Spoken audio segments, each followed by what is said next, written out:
Hi friends, welcome back to my channel. Interesting వీడియోల కోసం నా ఛానల్ను సబ్స్క్రైబ్ చేసుకోండి. మన దేశంలోని అత్యంత ప్రాచీనమైన శైవ క్షేత్రాల్లో గోకర్ణం ఒకటి.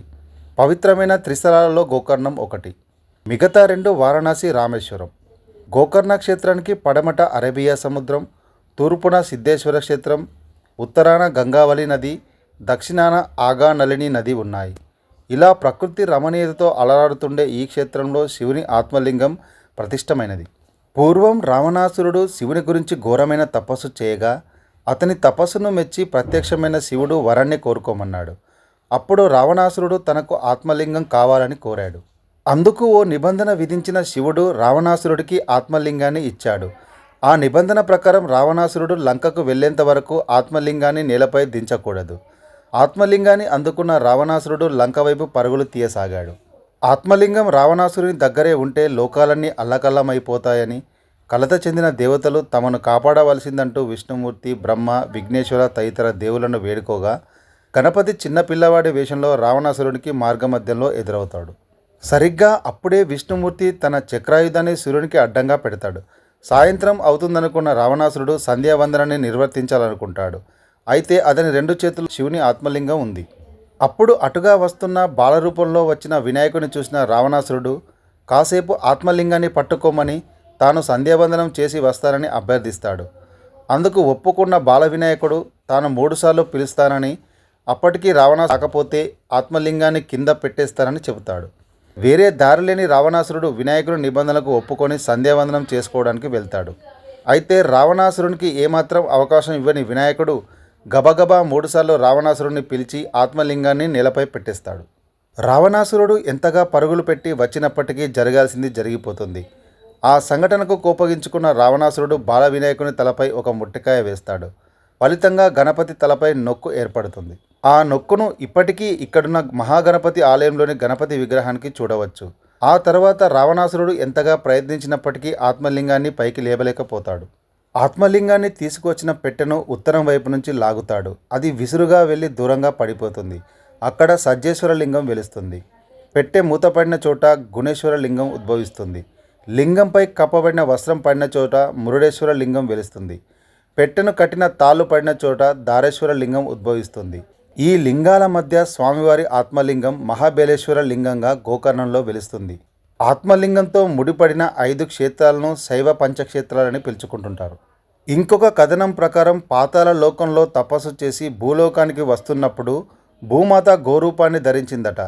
ఆ గోవు చెవి నుంచి పరమేశ్వరుడు బయటకు రావడంతో ఈ క్షేత్రానికి గోకర్ణం అనే పేరు వచ్చిందంటారు.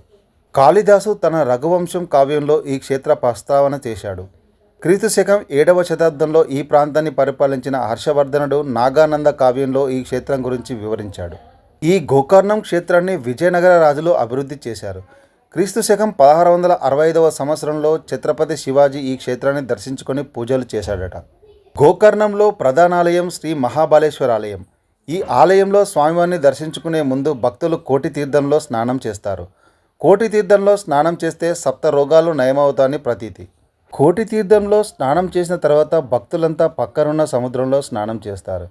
ఆలయానికి పక్కనున్న అరేబియా సముద్రంలో స్నానం చేస్తే పూర్వజన్మ పాపాలన్నీ తొలగిపోతాయని భక్తుల నమ్మిక. కోటి తీర్థానికి దక్షిణం వైపు అగస్తుల వారిచే ప్రతిష్ఠించబడిన పరటేశ్వర లింగం ఉంది. ఈ ఆలయము భక్తుల సౌకర్యార్థం 24 గంటలు తెరవబడే ఉంటుంది. పురాతనమైన ఈ ఆలయం పెద్ద గాలిగోపురంతో భక్తులను ఆహ్వానిస్తుంటుంది. ఈ లింగం కింది వైపు కాస్త వెడల్పుగా, పైన సన్నగా కనబడుతుంటుంది. రావణాసురుడు ఈ శివలింగాన్ని పైకి లాగడానికి ప్రయత్నం చేయడం వల్ల లింగం పై భాగాన సన్నగా ఉంటుందంటారు. పైకి ఉండే ఒక రంధ్రంలో వేలును ఉంచినప్పుడు కిందనున్న శివలింగం వేలికి తగులుతుంటుంది. భక్తులు శివలింగం చుట్టూ కూర్చొని పూజలు నిర్వహిస్తారు. ఈ శివ పూజలు నిర్వహించడానికి ఒక భక్తుడికి ₹1 చొప్పున రుసుమును వసూలు చేస్తుంటారు. అయితే మంగళహారతుల సమయంలో గర్భగృహంలోకి భక్తులకు అనుమతి ఉండదు. ఇక్కడ 12 సంవత్సరాలకు ఒకసారి ఒక విశేషమైన కార్యక్రమం జరుగుతుంది. అప్పుడు శివలింగాన్ని బయటకు తీసి నిజస్వరూప లింగానికి పూజలు చేస్తారు. ఈ పుష్కర ఉత్సవాలకు దేశ విదేశాల నుంచి లక్షల సంఖ్యలో భక్తులు వస్తుంటారు. ప్రతి సంవత్సరం మహాశివరాత్రి ఉత్సవాలు 7 రోజుల పాటు ఘనంగా జరుగుతాయి. ఈ సందర్భంగా రథోత్సవం జరుగుతుంది. ఈ ఆలయంలో మధ్యాహ్నం 12:30 నుంచి రాత్రి 8:30 వరకు మంగళహారతి పూజలు జరుగుతుంటాయి. ఆలయంలోకి ప్రవేశించే పురుషులు చొక్కాలను విడిచి భుజాలపై కండువాలతో స్వామి దర్శనం చేసుకోవాల్సి ఉంటుంది.